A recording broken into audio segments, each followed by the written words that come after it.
Welcome everyone to another episode of Spilling Tea.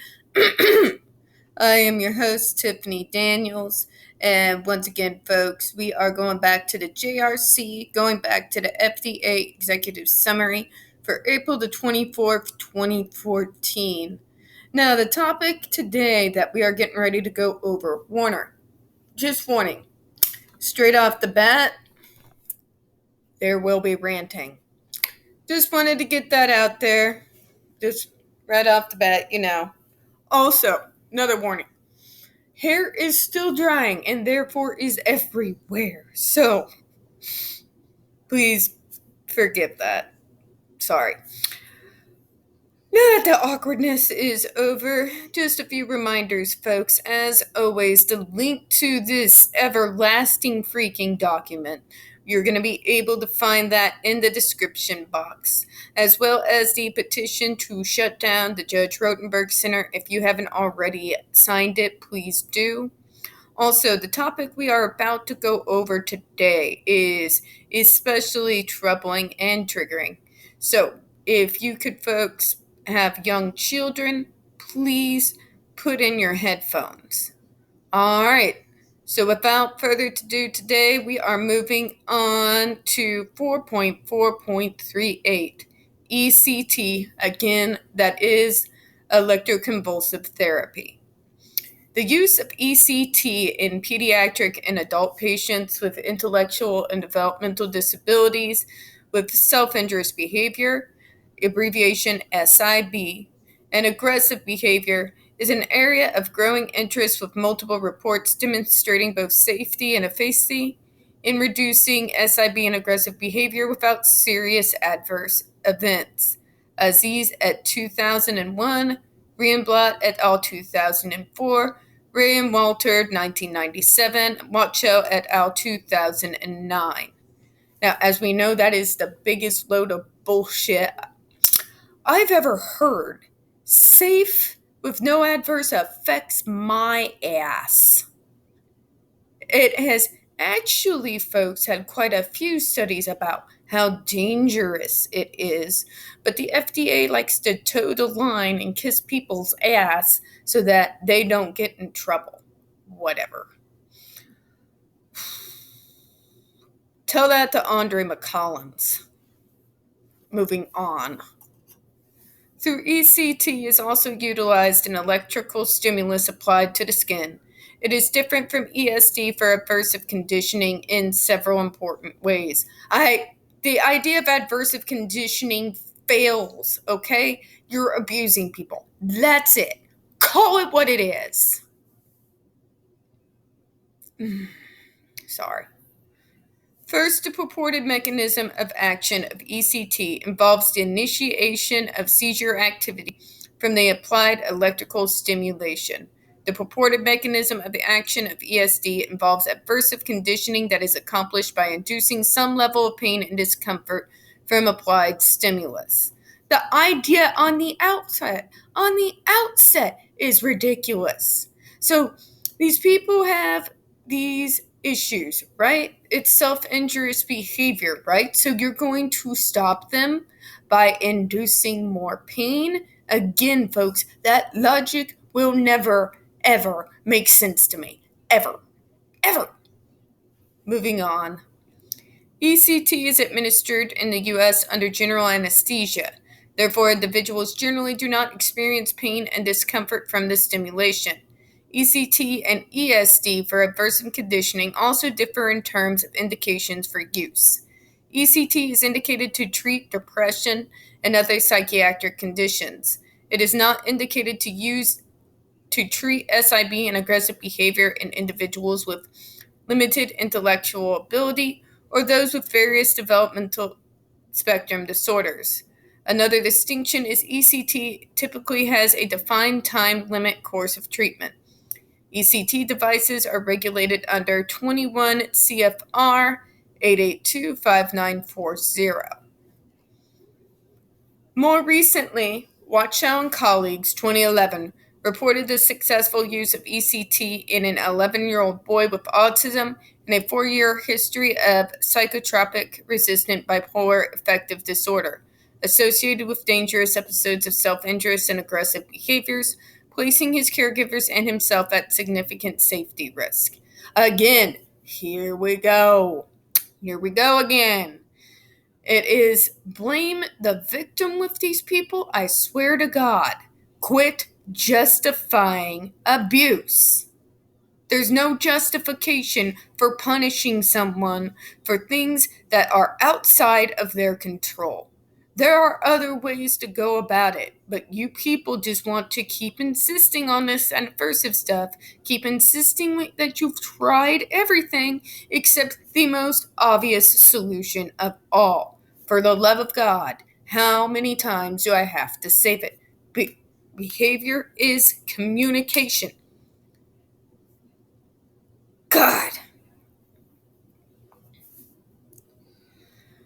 This tells me how much work us in the autistic community and the disability community still have ahead of us.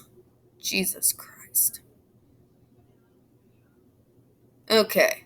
Extensive behavioral and medication interventions in both inpatient and outpatient settings has been ineffective. Yeah, you said inpatient and outpatient settings. Have you ever tried to figure out what is actually triggering the behavior? If you pay attention, you can find it out. Just because a person's nonverbal doesn't mean they're not telling you. Step out of your neurotypical fucking bubble for 5 damn minutes. God. And the boy was at risk for acute physical injury and restrictive out-of-home placement. An acute course of 8 bilateral electroconvulsive therapies resulted in significant mood stabilization and significant improvement of self-injury and aggression. Maintenance electroconvulsive therapy and psychotropic interventions were then pursued.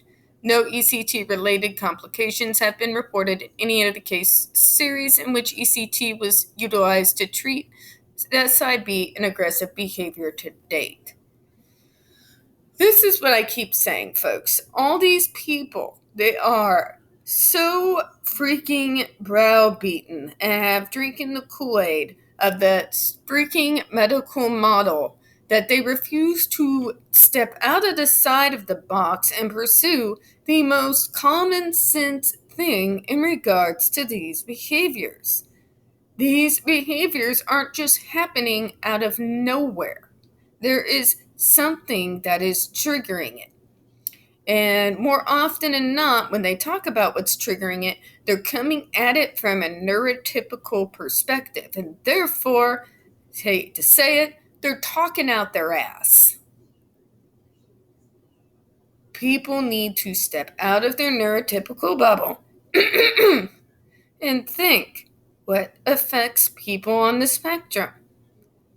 But sensory issues are going on. And guess what? Your autistic kid who has super sensitive hearing is not going to want to eat or take a bath when he can hear screaming in the other room. I'm just saying. Think out of your bubble. We are not like you. Think about all the sensory that is going on constantly, all day, every day. Think about the fact that we are hypersensitive and can pinpoint each and every single one of those sensory things that are going around us every single day. Think about it for 5 minutes.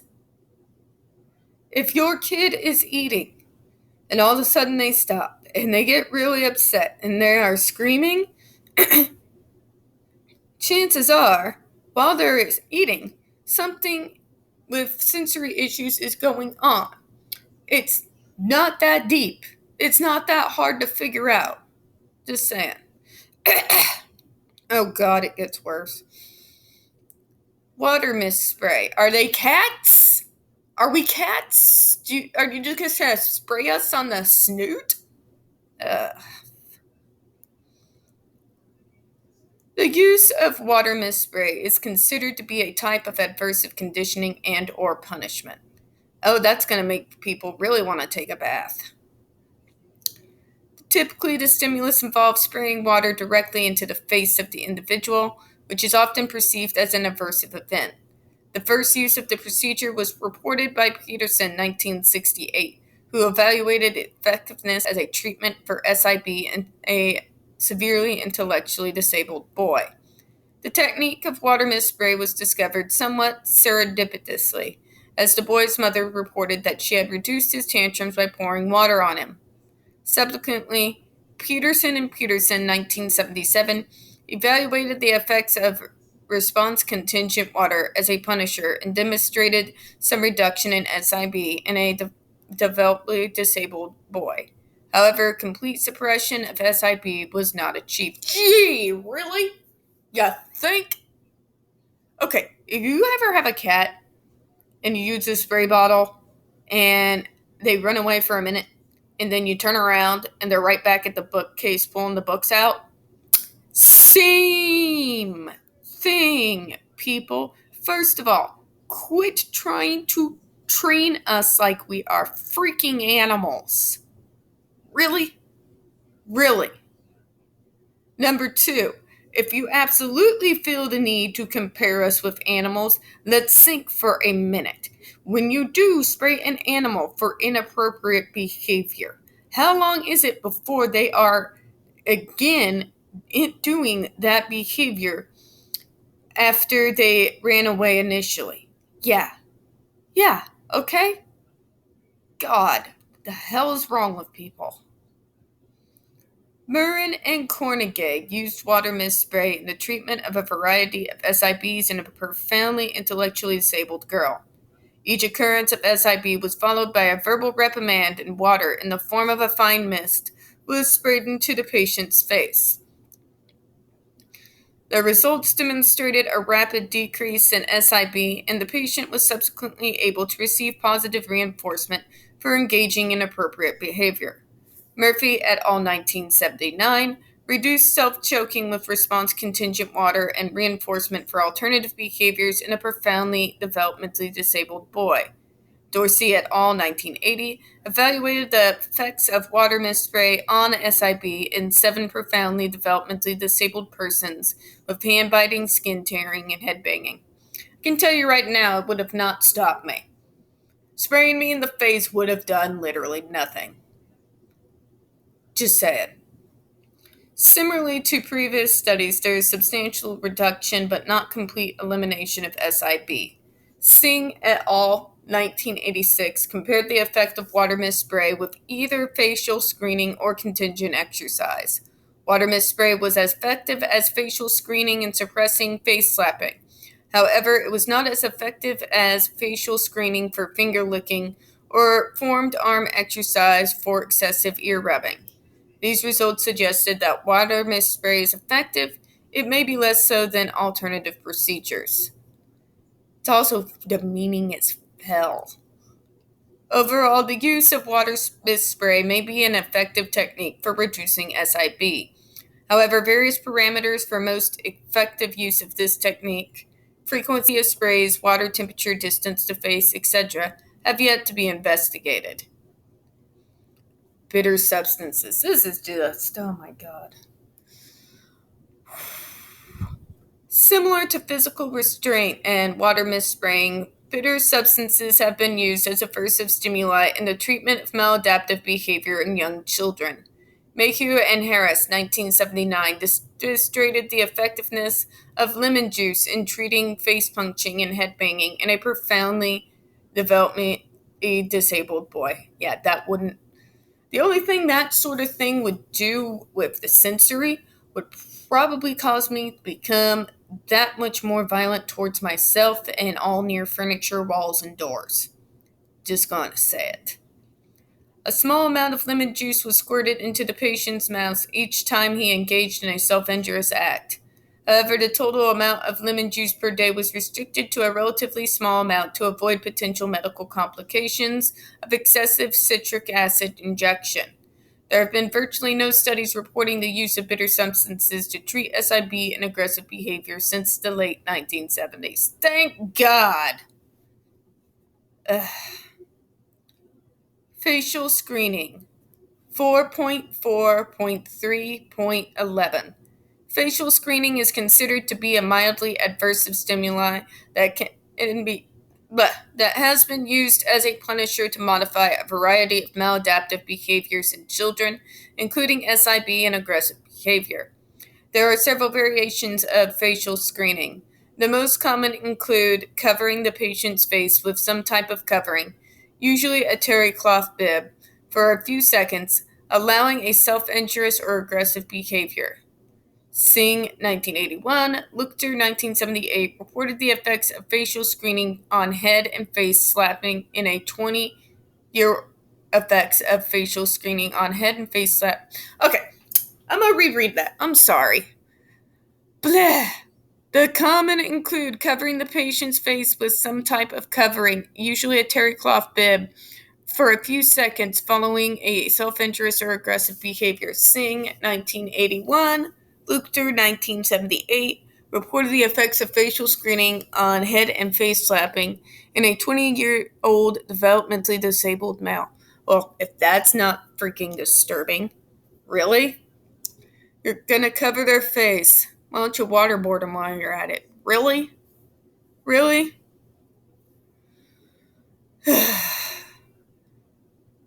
Following each occurrence in the SIB, the therapist verbally reprimanded the patient for engaging in the SIB and then quickly put the bib over his face and head and held it closely until the SIB stopped.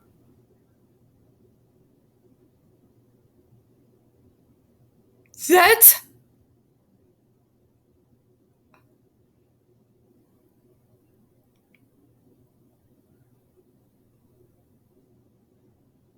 What kind of sick son of a bitch are you? Let's terrify it out of them.